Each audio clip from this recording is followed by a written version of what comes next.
So space was another big word in Cliff's thesis, that people felt more spacious and all this sort of spacious, like more spacious in their head, and their movement felt more spacious, and the world felt bigger, and they had more time. And it was really interesting. This is all sort of, just bubbles up from these clients, customers, if you like. Space.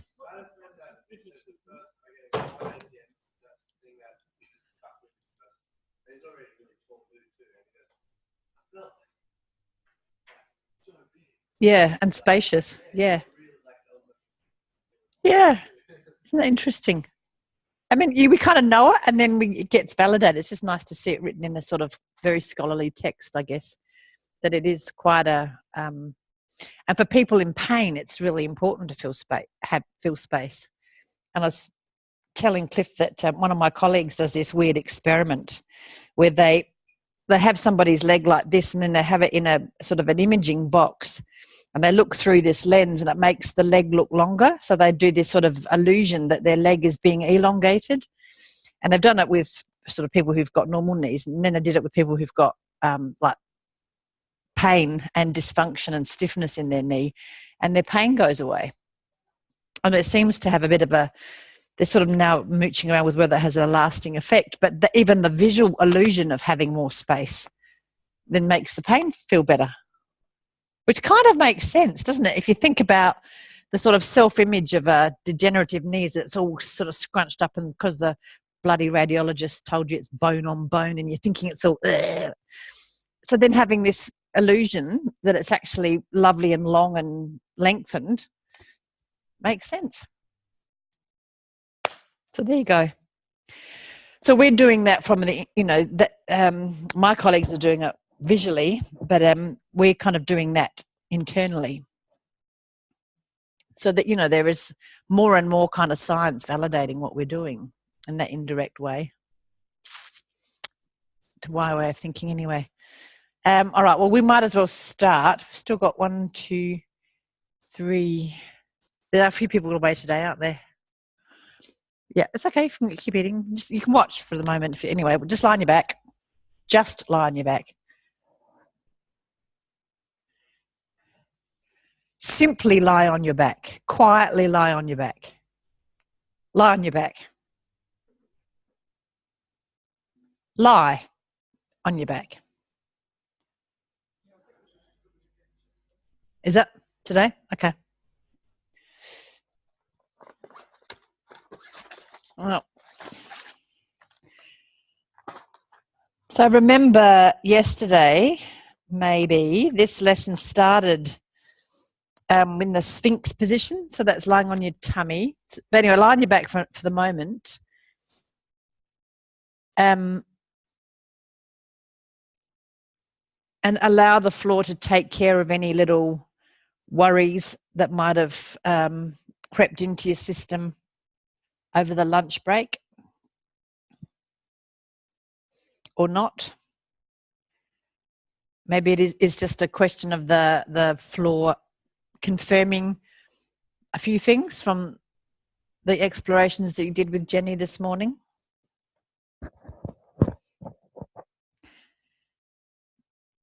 And maybe you'd like to pay attention to the length of the right side compared to the length of the left side.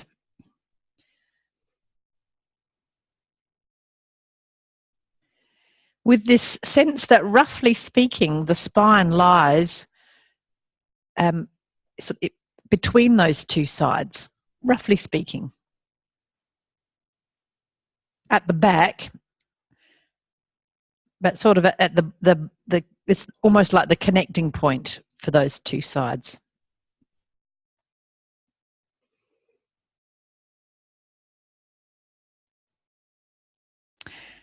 And let's just recap a little bit of yesterday. So roll onto your stomach and prop on your elbows.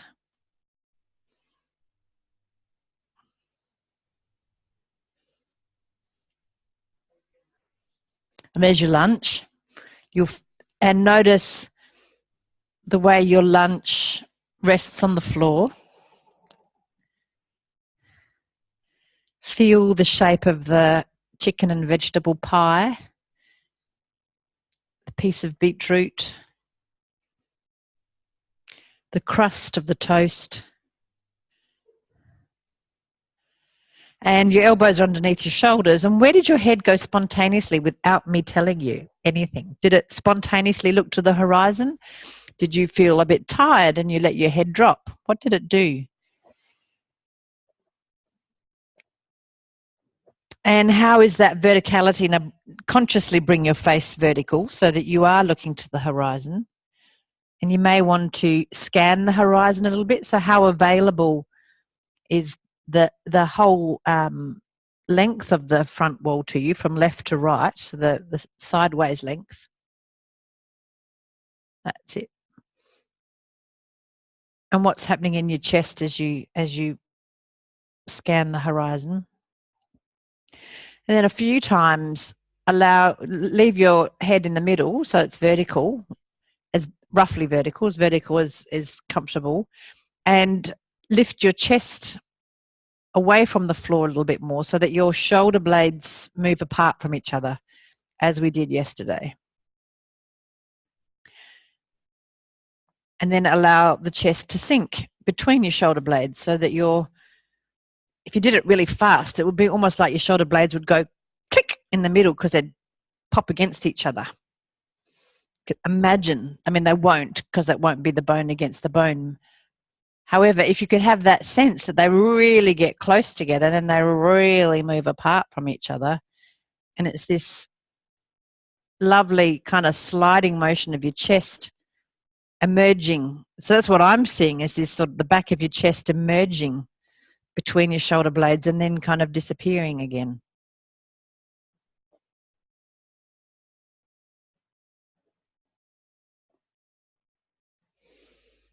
Leave that, roll onto your back.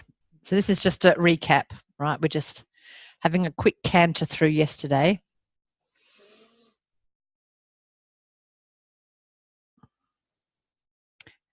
And have your both arms away from your sides, so both palms up. And you can begin quietly, gently, sliding firstly only the right arm away from you and then towards you. So your arms are straight out from your side like a 90-degree angle. If I thought I wasn't going to offend you, I could say it's the JC position, but that might be offensive, so I won't say it. The Easter position. Slide your right hand away and then bring it towards you, keeping the elbow straight. Do you remember? This kind of sliding your shoulder back underneath you a little bit. And it can be a micro movement. It can be as big as you need it to be for it to be clear.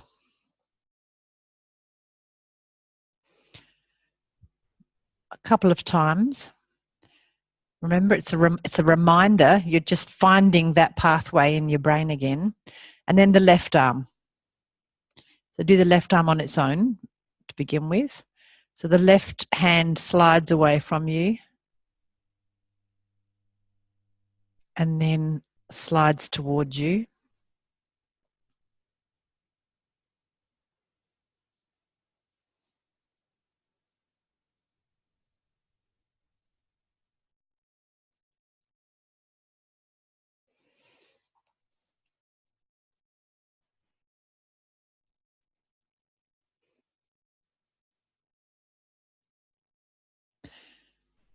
And now have a little go at sliding both away from you at the same time and then back towards yourself. So this could be a tiniest of movements.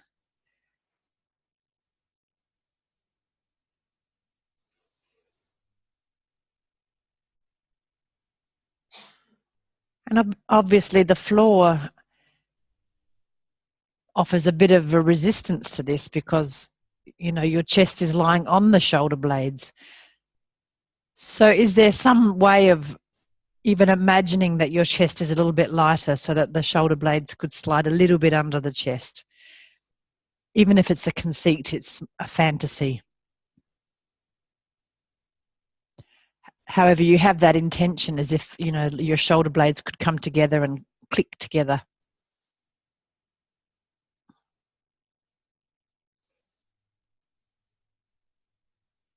That's it. Leave that, roll onto your front and go through the same process.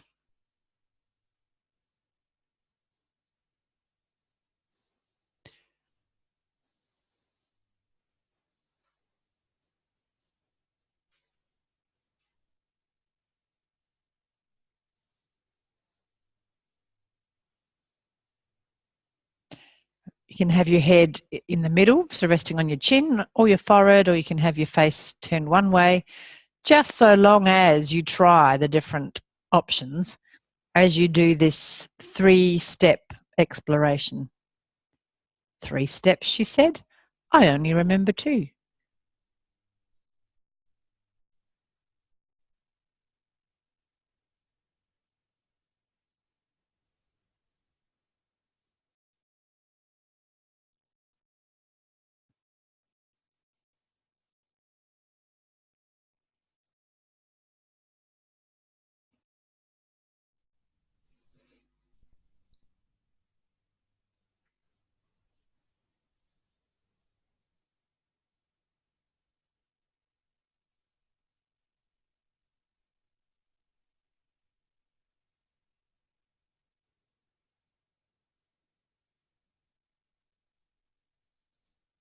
And how is it compared to yesterday? I think I mentioned maybe there's a sense of opening your arms wide as if you're really going to hug the floor.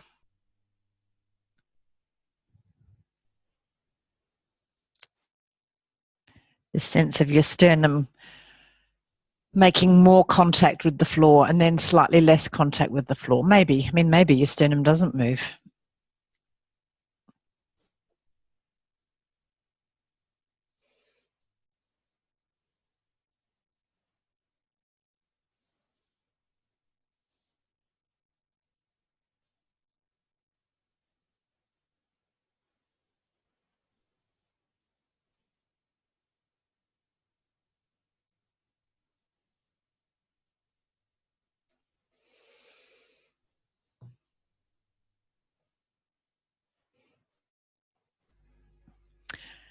And quietly raise yourself up onto your elbows and prop like the Sphinx.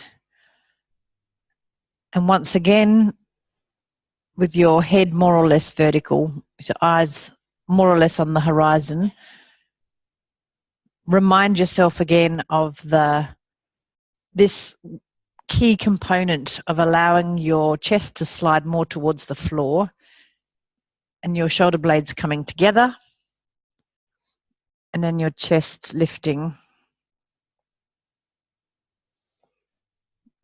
more away from the floor and your shoulder blades coming apart. And allow your attention to spread so that you can track the influence of that movement on your neck, on your eyes, on your breathing, on your belly at the front, the small of your back, the front of your hip joints, the length of each leg.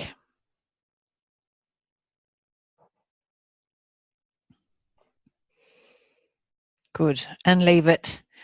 So that's a little recap of yesterday. So lie on your back and feel like you're thoroughly well revised. And I should tell you that I've got an email back from Cliff, Dr. Smythe, saying, thanks so much, Susan, and thanks to the students. I look forward to sharing my work with them and hope to meet them as colleagues in the not too distant future. There you go. He's lovely. Lovely man. Dr. Smythe, Ruth, did you hear the story? Cliff. This morning. So Ruth and Cliff are really good mates.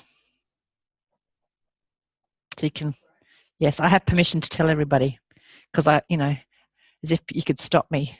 spreading good news stories.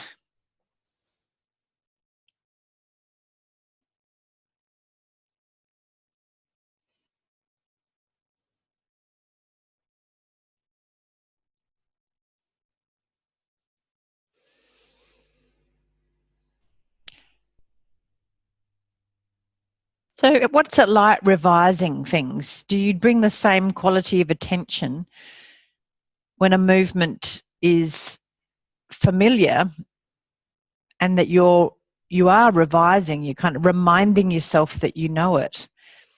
Or is there still a sense of discovery for something that's new, or you're simply looking at what you knew was there yesterday? So they're quite different mindsets, aren't they? Revising versus reading something as if it's new. Fantastic thing I find now is when I read a book, I don't remember that I read it. So it's like having dementia. That's good value. So I don't feel like I'm rereading a book. I feel like I'm almost reading it anew. It's a bit childlike, really. Everything's new and exciting. Hey? Yeah, it's a beautiful thing. It's going to save me a bucket in buying books because I can just read the same thing over and over again. It explains a lot about why I use the same jokes and stories, doesn't it? Anyway, but we're recycling. It's good for the environment, isn't it? It's good. It's good. Getting our value. Did it have the same impact or less impact or more impact? Jenny and I were talking after in the lunch break about this sort of framework that she's exploring with you around questions, which I'm really sorry to have missed because it's really interesting.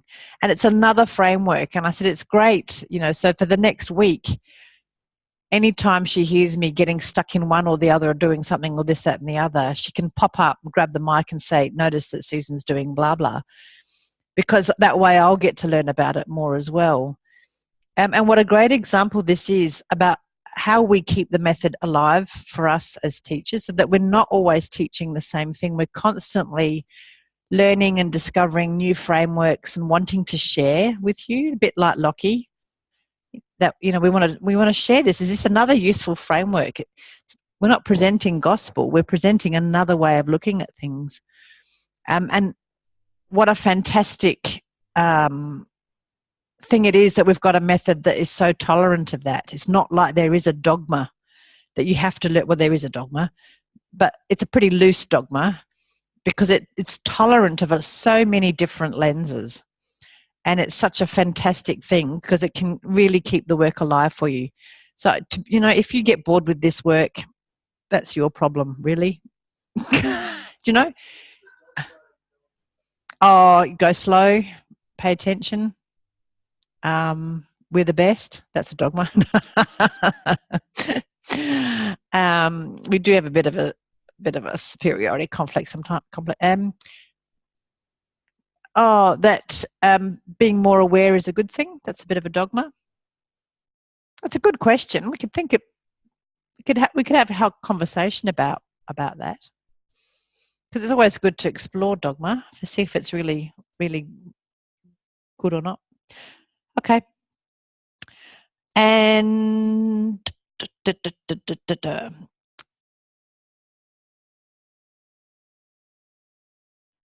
so roll onto your tummy again.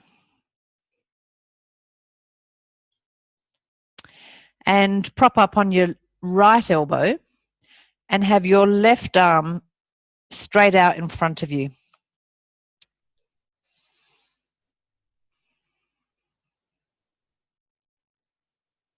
So you're propped on your right elbow under your right shoulder, more or less, but you might need to adjust, and then your left arm is stretched out in front of you. So the palm of your left hand is resting on the floor. The elbow is more or less straight. And now with this asymmetry, allow your chest to sink and raise between your shoulder blades. So we've done a similar asymmetrical exploration earlier in the week. This is slightly different because of the chest moving. How is this? What happens? How do you go about solving this movement puzzle? This is a movement puzzle. I've asked you to lift and lower your chest in this weird way. What does your brain do to explore?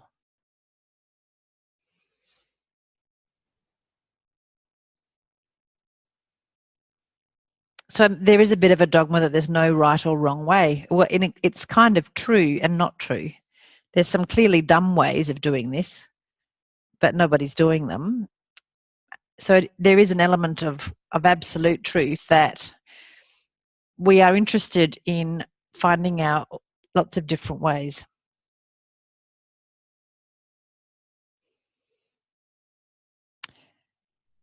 So does it mean that you only move one shoulder blade, or just both? Do both still move?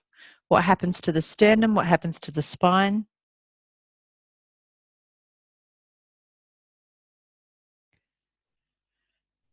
Now lie back down on your front and have both arms out to the side.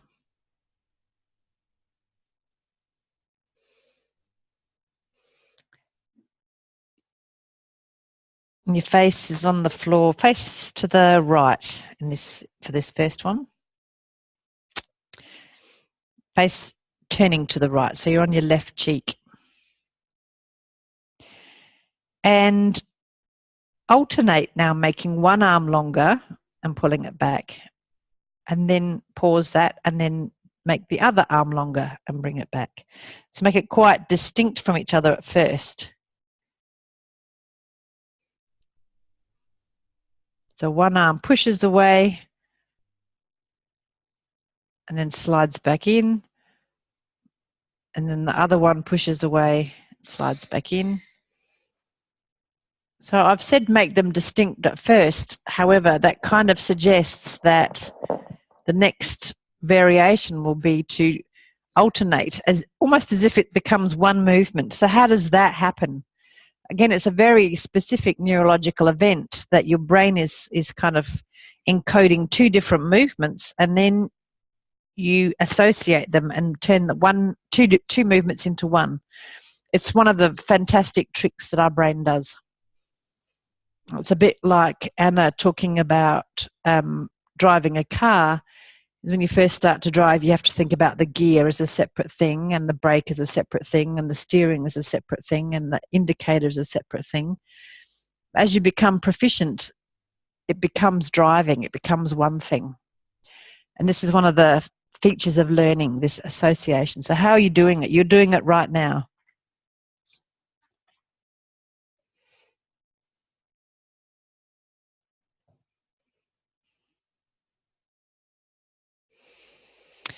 And your face is to the right. Quietly turn your face to the left and keep going with this alternating movement with your face the other way. And does that make you feel more kindly towards one arm than the other when your face is the opposite direction? Does it make one direction of movement more available to you than the other?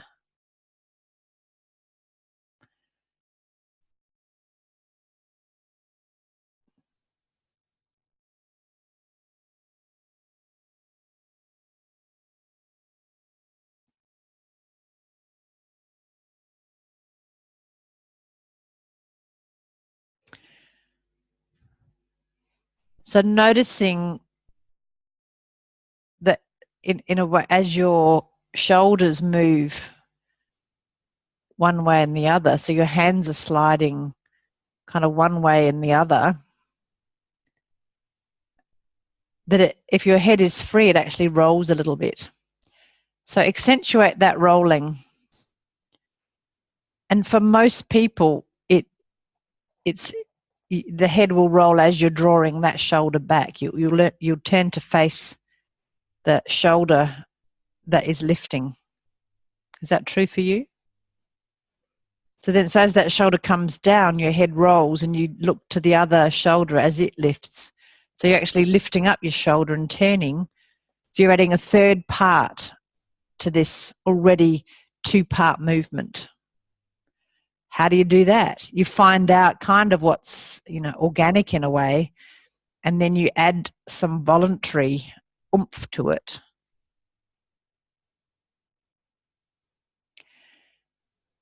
And a three-part movement becomes one movement. So this is the gear stick and the accelerator and the steering.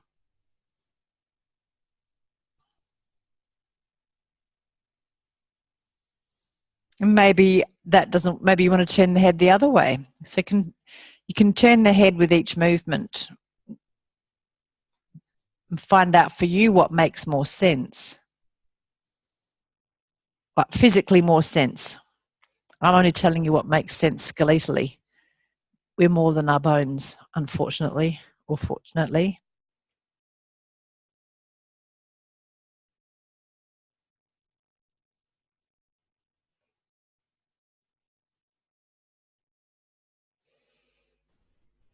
Make sure that you do give both a go. Like, don't take my word for gospel. What would I know? It's your experience that matters.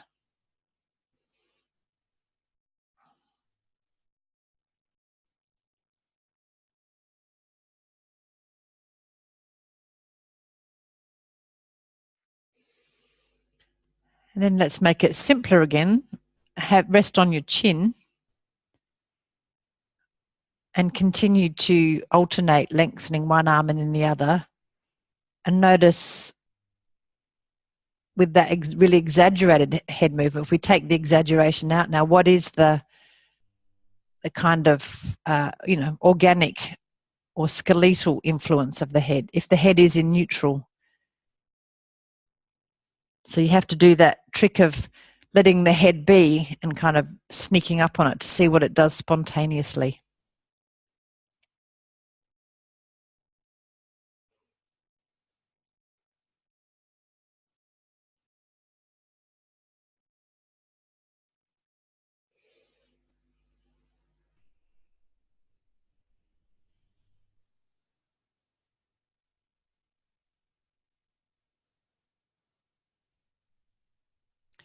That's it. Noticing the quality of the slide of the one shoulder girdle sliding towards the spine. Maybe, yep, that's it. And the chest having that little sense of rolling now as the shoulder girdle picks it up and rolls with it. You might feel something in your pelvis and the length of each leg. And you might feel some breathing. You would leave it roll onto your back and have a complete rest.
Have your arms extended out to the sides so they're straight out from the body, your body, not the body. Palms up. And once again, slide your arms, but both going away from you at the same time, and then both coming in so that the shoulder blades sliding away from the spine and then sliding underneath the body, underneath the chest. This sense that the chest can kind of lift a little bit to accommodate the shoulder blades sliding under.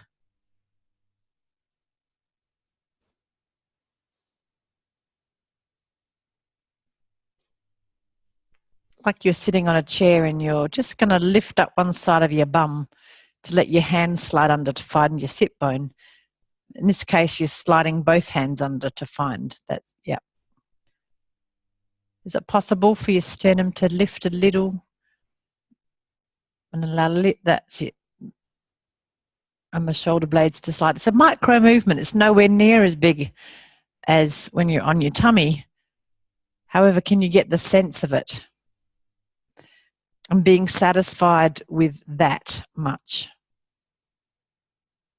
A taste.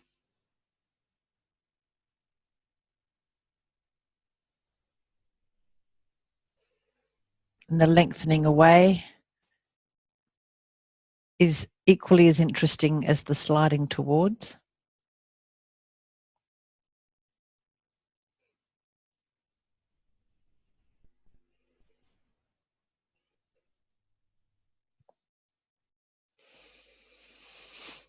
And leave it and rest.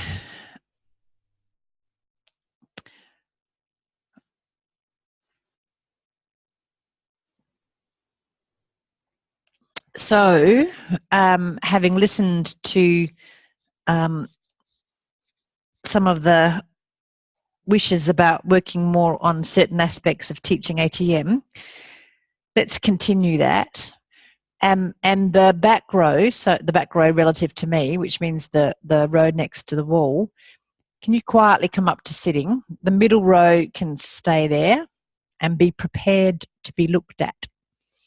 You've all signed the talent release form, so we don't have to ask your permission, but if you really don't want to be looked at, just quietly sneak away. So the back row, and Linda, you can choose to be a back row or a middle row. You stay lying down. Okay, so we'll look at Linda as well. So middle row, roll onto your stomach.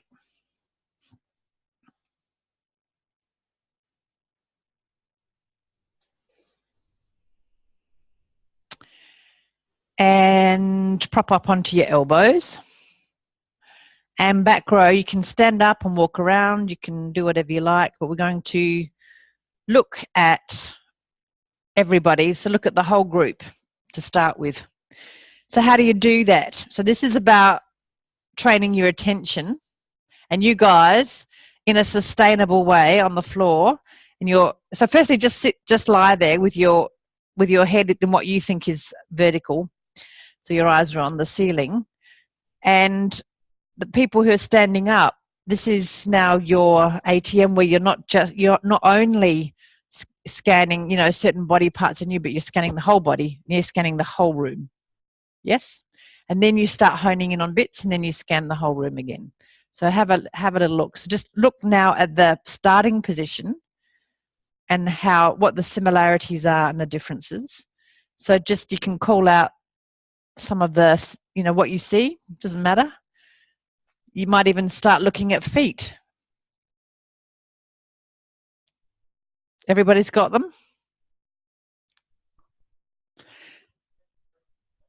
So some people's hands are close. Yep.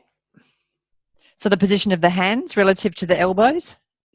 Yep. So what does that means? Kind of turned in a bit in the shoulder. Yep.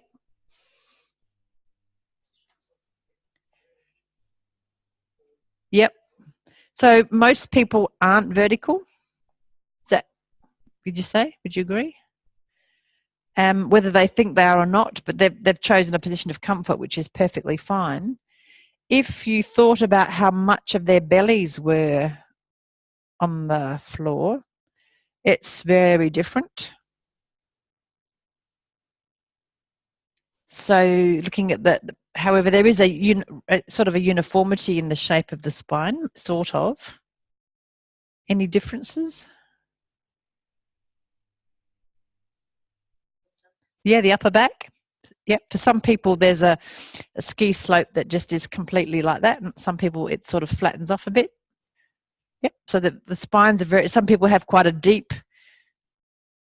sort of curvature here, and some people don't. Yes. It's hard to see with the hair, but yes, yeah. And that kind of relates to whether the head is vertical or not.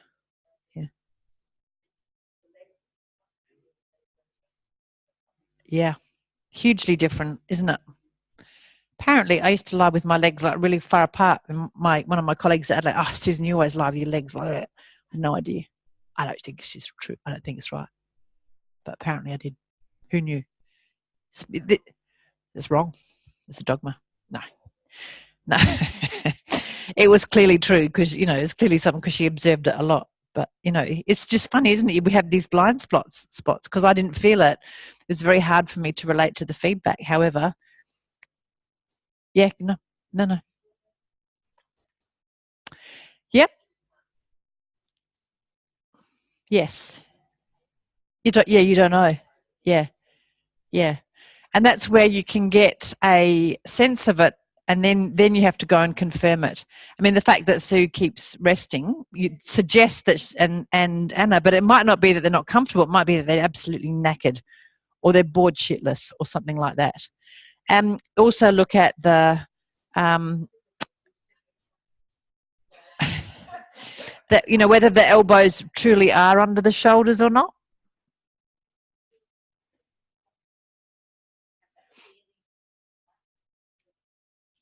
Yeah. Yeah. Yep. Yep. Yeah. So you're seeing so much, aren't you? So it's without even knowing how good you are at seeing it. Ah, yes. Yep.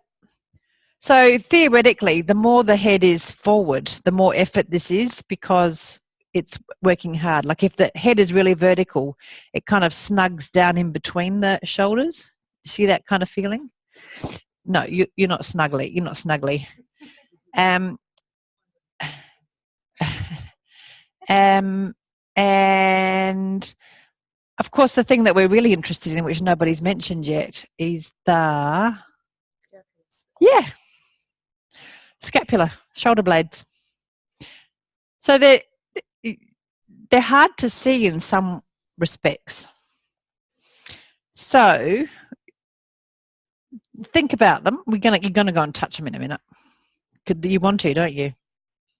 No, I was just thinking. Well, I remember my kids. Their scapula were almost like winging. Yeah. Little. And no one's got any ones. Yeah, no, yeah, they're not easy. They're not making it easy. See, now that's the thing. I used to have really winging scapulae, and I don't know when that stopped. And partly it's an age thing, but that's another thing that happened with Feldenkrais is that those muscles that hold the inner borders of your scapula that pull your shoulder blades flat against your chest wall, I started using them for some reason with all these movements. Anyway, so people on the floor, please, if you can, lift your chest and lower your chest a little bit. So it's taken us a long time to even see the starting position. So there's a lot to see. And I'm being mean in making you look at 1, 2, 3, 4, 5, 6 folk. But this is a class that you could aspire to. 6 in a class would be fantastic, wouldn't it?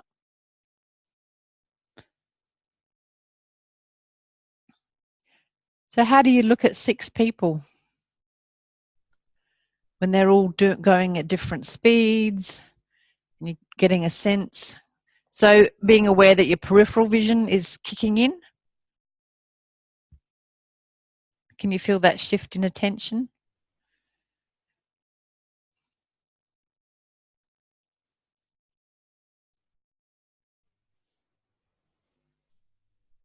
It's always good when someone has a rest because then you have less people to look at. Not really. No, you don't have to worry. So just to honestly take care of yourself, you guys. So there's some very different strategies around thinking about, for example, the distance between the ears and the shoulders. So when some people lift and lower, it really changes that distance between the ears and the shoulders. And the head really comes up. You can see why I was thinking meerkat. Now, me saying that will change it because for some people it doesn't. This doesn't happen, and their chest comes back more, and their head it just moves back and not so much up.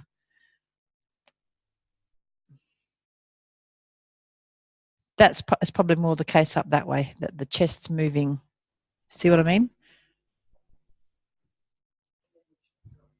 Yeah. Yeah. I hadn't noticed that, but no, I did. Thank you for pointing that. Yeah.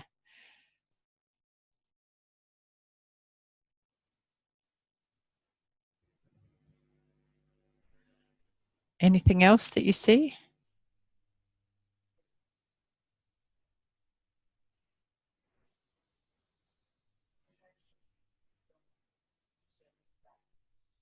Yeah, when in fact they should lengthen. Yeah. Should. I shouldn't, could. They could lengthen. Yeah. Lengthening might be helpful.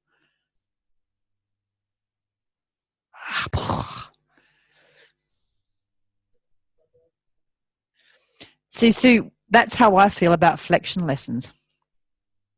Like, oh, God, I'll do a couple if I have to. If you put me on my back and make me do flexion stuff, that's how I feel.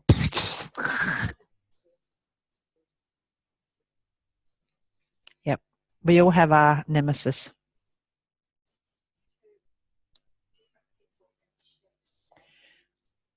Thank you for reminding me about Spiffer. Yes. Great. See, that's a useful framework. You can see initiation. You can see effort, which is what you were alluding to, Philippa, the E. You can see respiration, maybe, or lack of. And S, sequence. Sequence. First S, Spiffer, sequence. Path, that's right, path. Yeah, so you can see how far it goes down. So you can see for some people, the lift is happening almost into the hip joint. So the hip joints at the front have to really open up. Other people's hip joints don't have to do anything. Don't have to do. They're not doing. It's not a question whether they have to or not. It's just not a strategy that's happening for them. Can you see that? That sort of the opening of the hip joints for some at the front. Yep. So the pathways are very different down through them. Initiation, I, flow, and foundation. Yeah. So we can see that the foundation actually was what you were picking up on a lot in terms of ease. Is how big someone's foundation was. Like they just, kind of relaxed onto the floor as opposed to feeling like they were lifting off the floor. So foundation, effort, respiration. So that all kind of makes sense. And thank you, folk on the floor. Have a little rest.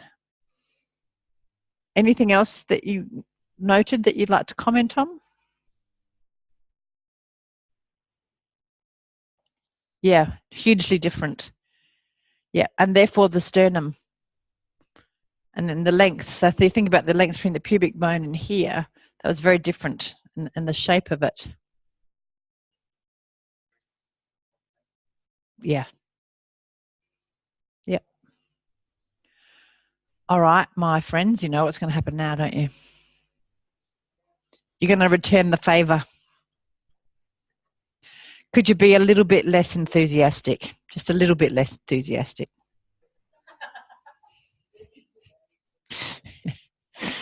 I don't know what you did to them, Jenny, but you wrecked them for this afternoon. No, it's not your fault.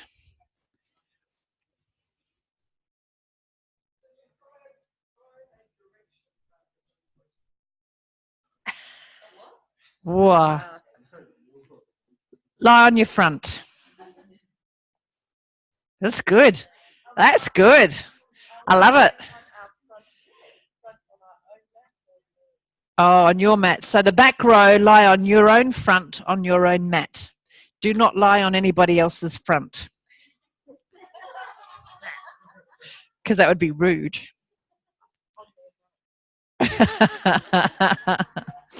So so you're on your front and you're propped up on your elbows, and the middle row folk are simply looking at the starting position. So this is, you can really look at the foundation, can't you?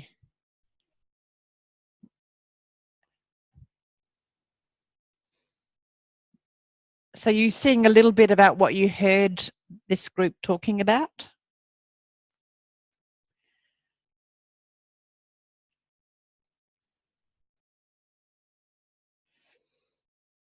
So you can be systematic. You can start from the feet. You know, just look at all the feet.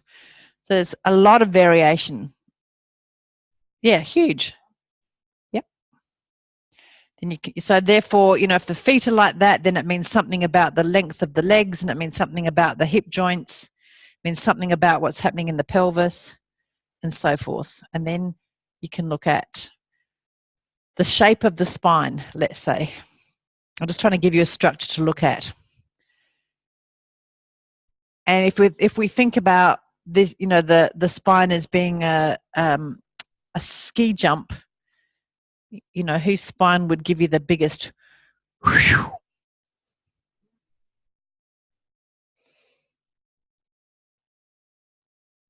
Who's got the black run? No.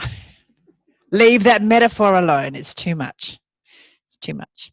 So can you see what your colleagues were talking about in terms of the consistency of the curve, or whether and when there were multiple curves, and how you can't see the neck? We can see the throat with people. The neck you kind of infer. And then looking at the verticality of the face. So interestingly, look, there's actually a lot more uniformity of the verticality of the face now. I suspect these people learned something. They were cheating. They cheated. They watched. Forward. Yeah. Yeah.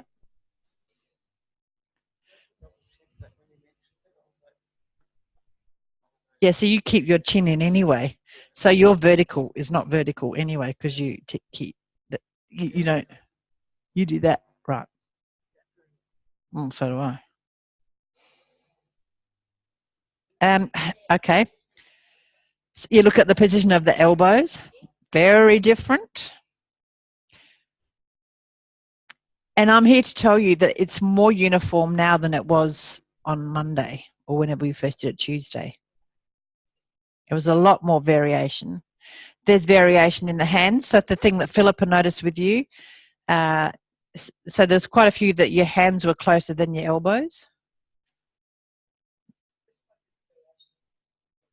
Yes. Yes. Yeah. Yep.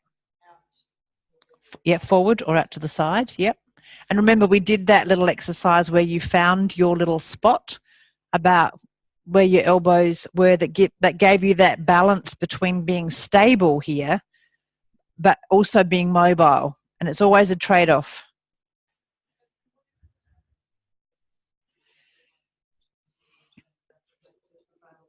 Hip joints. Yep. So Donald Duck versus who pigeon toe. Donald's like that. Who does this? I don't know, pigeons. Or people whose ankles lie sort of relatively straight, which means that the front of the ankle can open out more. It doesn't necessarily, if it's people's habit, it might not influence their mobility because their joints are kind of happy there. It depends. There's not a clear pattern on that. What else? Belly on the floor. How much belly's on the floor? Where's the sternum? What's the angle of the sternum making? So if you imagined where what would be the plural of sternum? Sterni.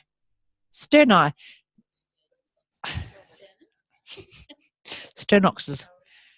So, are they still more horizontal? Are they 45 degrees? Are they more acute than 45? Quite different. How are we going on the floor? You all right? Yeah. So the weight might not be symmetrical. She's a rabbit. Now that we know she's an anarchist, you're not an anarchist. Okay.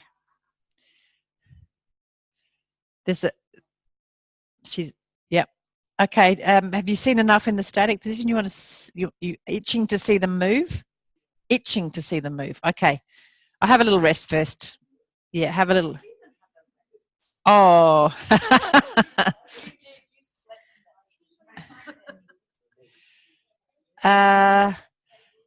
Julietta, do you find that position easy?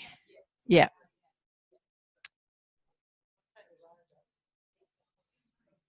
Anybody on the floor who finds this position easy? Like, who could watch TV in this position?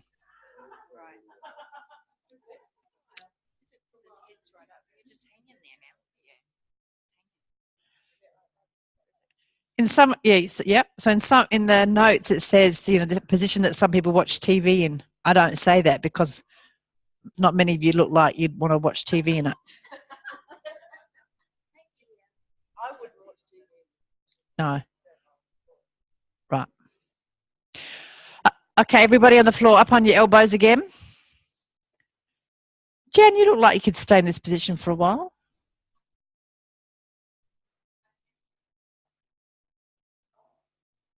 So you can see, I mean, Jan's face isn't vertical, but she's organised for it. So it's not necessarily about, she's a good student. Oh, all the others are shit, are they? Oops. Sorry, I swore in front of your son yesterday. Did he go home and go, oh, right. Yeah. Okay. It's just, validating bad behaviour. Okay, lifting and lowering your chest, please, folk. It's a beautiful movement, actually. It's lovely to watch. So do you see what I don't know if you were listening to me when you guys were lying on the floor. One of the things you can look at is the movement of the tops of the shoulders relative to the ears. So see how some people really kind of get taller, that meerkat thing? Yeah. And others, it's not such a, it's more just everything back or something. And this one can do it anyway. Whichever way you say, this one will do it that way because she's a changeling. You're a changeling. What? If you're not going to be an anarchist, you've got to be a changeling. Sorry, I've got to label you somehow today. Just shapeshifter. Yeah. That's it. Yes, that's a good way of describing it.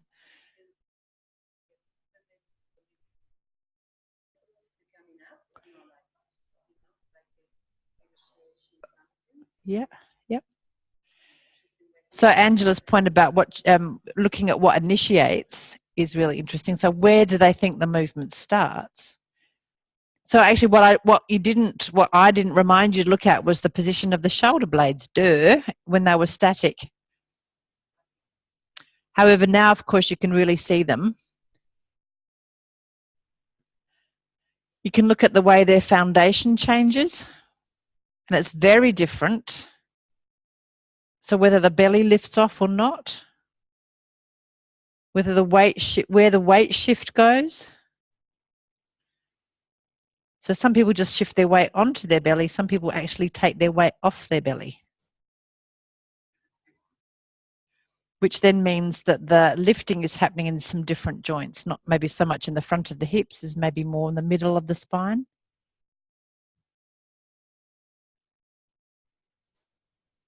Yeah.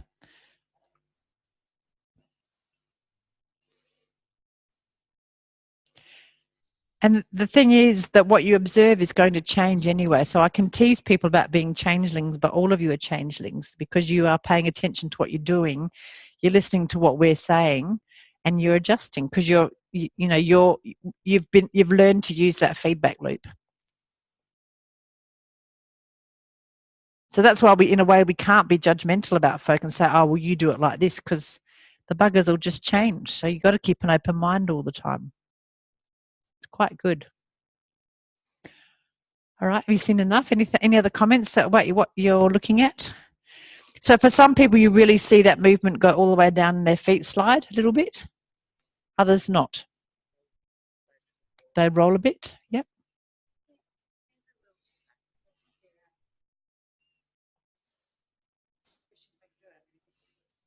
Yeah, yeah. And the most efficient way will depend on where they started from and what their lever lengths are like, and if they've got pain or not, and all this sort of stuff. So I did sort of allude to that you might have in your mind's eye this kind of ideal, and we constantly have arguments about it, not arguments, discussions about it, because the dogma is that there is no ideal. The reality is, in your mind's eye, you've got a bit of an ideal thing happening as a practitioner. Am I right, practitioners? But the dogma is that there is no ideal. Moshe said there's an ideal. Sometimes he'd contradict himself, though. Like in Amherst, he completely contradicts himself. Yeah. Yeah. So it is, therefore, we have to have big enough minds to have that paradox that there isn't an ideal and there is an ideal-ish. Ish. For the individual, exactly. That's the qualification. Yeah. Yeah. And they're doing the best that they can with the knowledge that they've got in this moment. Our job is to see if there's more knowledge that would help them do even better. That's our job. Oh, yeah.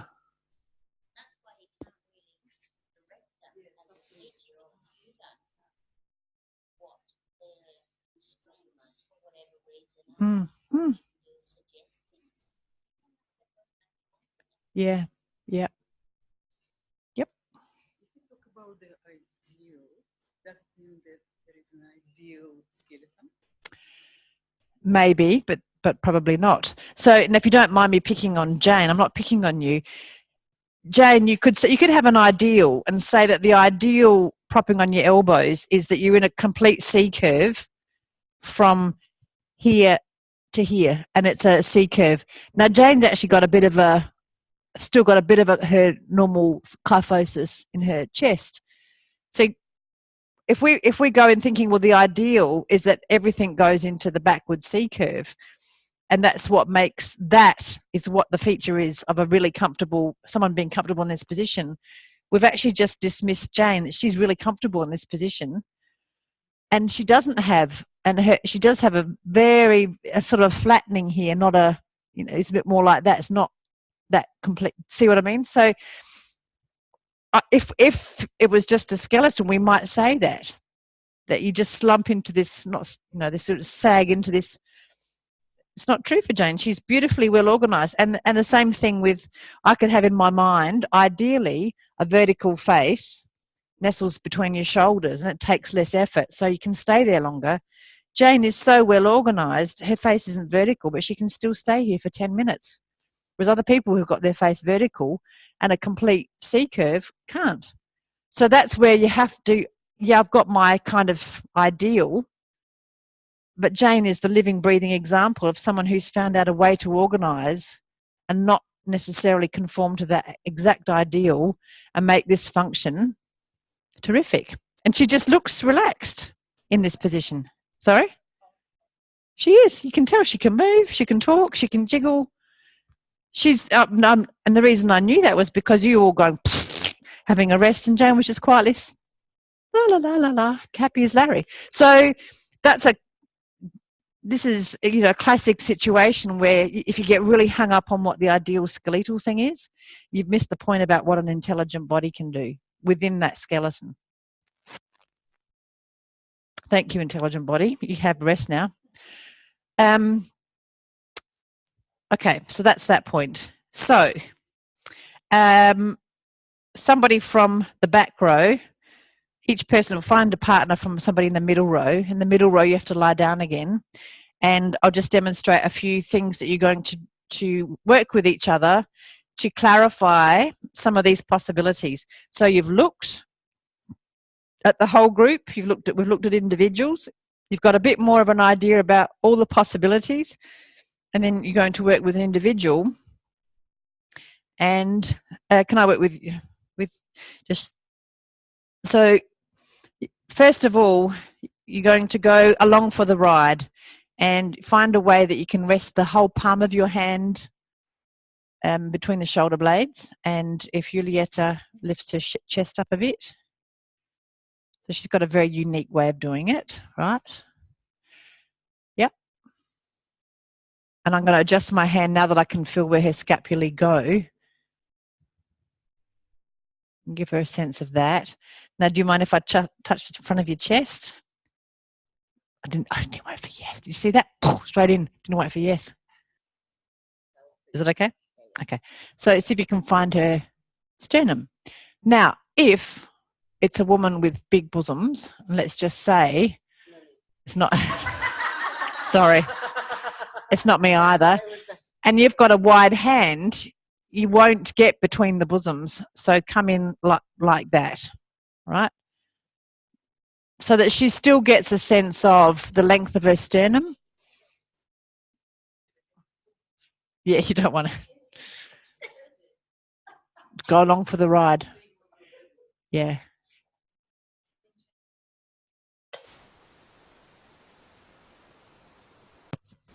So the intention is for the shoulder blades to come apart and together. Yeah. And the chest will lift. I'm now pushing her to make her change. So there's that more. That I just actually interfered just to make you, because she was going more up and down, sort of more this way. That was two quite distinct things. And then I influenced her by going like that, and then she did something different. See that? So the intention, yeah.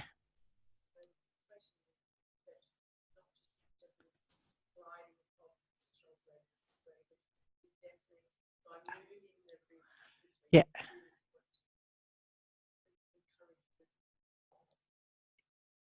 Yeah. Yeah. In which case the head will drop a bit. However, so it's a really, really good question, because the first thing you're going to do is on the back and the front is simply go along for the ride, so that you're clear about what her idea of the movement is. And then if you want to, you can start to influence, which is what I did. As soon as you said what's the intention, I wanted to illustrate which way you were clarifying. Is that more? And because what I did was then I pushed, I influenced, I made a suggestion. Now, Jenny, what did I with my